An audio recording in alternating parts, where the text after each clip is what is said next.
మనము voter verification వెళ్ళినప్పుడు, మన ఓటర్ ఒక్కొక్క ఇంటికి వెళ్ళినప్పుడు మన కార్యక్రమాలు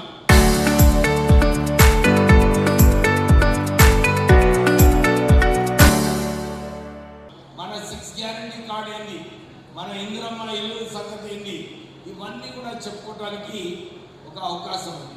సో ఈరోజు మనము ఎందుకంటే ప్రెస్ ఆల్రెడీ ఐటమ్స్ అన్నీ కవర్ చేసుకున్నారు.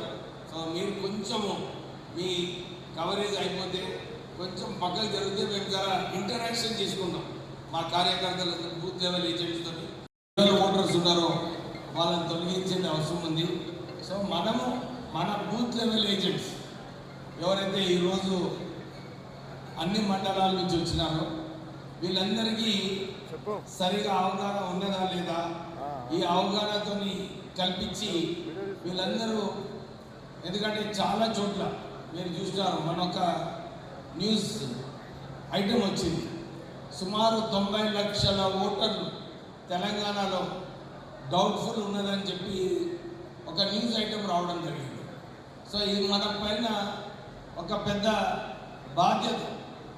ఏం బాధ్యత? మనము ఈ ఓటర్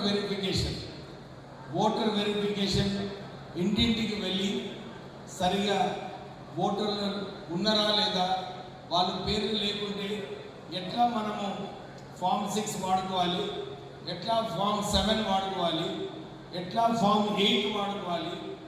ఎందుకంటే నిన్ననే నేను మా కాన్స్టిట్యున్సీలో చెన్నూరులో 2 రోజులు అన్ని మండలాలు తిరిగి నేను సరిగా వారికి అవగాహన ఉన్నదా లేదా, వాళ్ళు నేర్చుకుంటున్నారా లేదా అని చెప్పి నేను 2 రోజులు తిరగడం జరిగింది.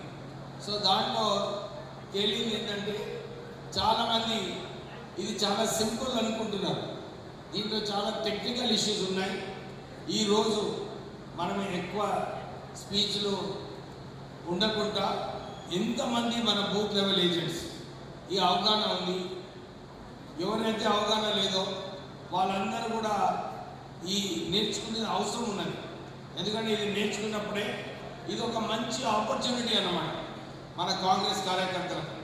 ఇప్పుడే శ్రీనివాస్ గౌడ్ గారు, మధు గారు వాళ్ళిద్దరు చెప్పినారు, సార్ ఇక్కడ బీఆర్ఎస్ ఎమ్మెల్యే ఉన్నాడు, పోయి కలెక్టర్తో మాట్లాడుతున్నాడు, మనకు ఏదైతే వాళ్ళు నిధులు మన కాంగ్రెస్ ప్రభుత్వం ఇచ్చినప్పటికీ కూడా ఇది నా నిధులు అని చెప్పి పోయి చెప్తున్నాడు.